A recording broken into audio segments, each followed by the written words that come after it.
दिल्ली विधानसभा चुनाव 2025 को लेकर सियासी दलों की तैयारियां चरम पर है। इस बीच आगामी चुनाव से ठीक पहले आम आदमी पार्टी को झटका लगा है। लंबे वक्त तक गुरुद्वारा सिख प्रबंधन कमेटी से जुड़े रहे आप नेता बलबीर सिंह शनिवार को बीजेपी में शामिल हो गए। वो दिल्ली सिख गुरुद्वारा समिति के 6 बार सदस्य रह चुके हैं। दिल्ली बीजेपी अध्यक्ष वीरेंद्र सचदेवा और पार्टी के दिल्ली महासचिव आशीष सूद और केंद्रीय मंत्री हर्षवर्धन की उपस्थिति में उन्होंने बीजेपी का दामन थामा। इसके साथ ही मुंडका से आम आदमी पार्टी के पूर्व विधायक डॉक्टर सुखबीर सिंह दलाल भी शनिवार को बीजेपी में शामिल हो गए और उन्होंने अपने पूर्व नेताओं पर काम ठीक नहीं करने का आरोप लगाया। आप नेता सुखबीर सिंह दलाल ने बीजेपी ज्वाइन करने के बाद अरविंद केजरीवाल पर निशाना साधते हुए कहा, वह देहात के नेता हैं और देहात के लिए काम करना चाहते हैं। जब वह आम आदमी पार्टी में थे तो वह स्पोर्ट्स यूनिवर्सिटी के मामले में अरविंद केजरीवाल से मिलने के प्रयास करते थे। विधायक होने के बावजूद भी उनसे अरविंद केजरीवाल नहीं मिलते थे। उन्होंने आगे कहा, अरविंद केजरीवाल सरकार ने पिछले 10 सालों में सिर्फ झूठ बोलने का काम किया है और स्पोर्ट्स यूनिवर्सिटी के नाम पर भी उन्होंने सिर्फ झूठ बोला है। 2100 करोड़ रुपए की लागत से कागजों पर बनने वाली स्पोर्ट्स यूनिवर्सिटी में कुलपति से लेकर प्रोफेसर सभी लगा दिए गए और उन्हें पिछले 5 सालों से पैसे भी दिए जा रहे हैं, लेकिन अभी तक कोई ईंट तक नहीं लगी है।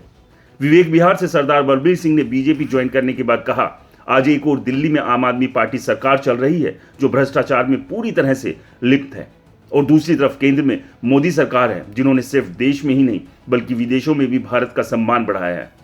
दिल्ली बीजेपी अध्यक्ष वीरेंद्र सचदेवा ने कहा, मोदी सरकार की एक खासियत है कि वह जिस योजना का शिलान्यास करते हैं उसका उद्घाटन भी करते हैं।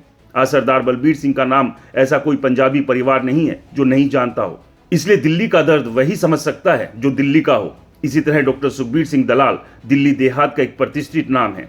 बहरहाल जैसे जैसे विधानसभा चुनाव नजदीक आ रहे हैं वैसे ही पार्टियों के बीच आपस में एक दूसरे पर वार पलटवार का सिलसिला भी जारी है। बीते एक हफ्ते में बाबा साहब भीमराव अंबेडकर को लेकर संसद में हुई चर्चा और उसके बाद हंगामा और प्रदर्शन को लेकर आम आदमी पार्टी बीजेपी पर अपमान के आरोप लगा रही है, तो वहीं बीजेपी भी पलटवार में पीछे नहीं है। बीजेपी लगातार अरविंद केजरीवाल को कथित आबकारी घोटाला मामले में घेरती नजर आ रही है।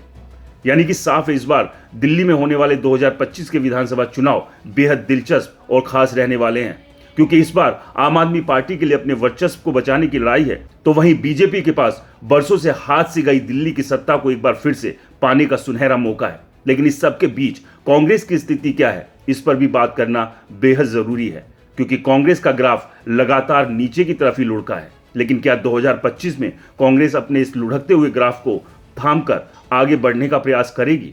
और अगर कांग्रेस का ये ग्राफ उठता है तो इसका सीधा सीधा नुकसान आम आदमी पार्टी को होगा और बीजेपी फायदे में आ सकती है। लेकिन इस सब के बीच आम आदमी पार्टी हो, बीजेपी या कांग्रेस, तमाम पार्टियों में भगदड़ मची हुई है। दिल्ली विधानसभा चुनाव को लेकर आपका क्या कहना है, हमें कमेंट्स कर जरूर बताएं। रिपोर्टर जी चैनल को सब्सक्राइब नहीं किया है तो चैनल को सब्सक्राइब करना ना भूलें।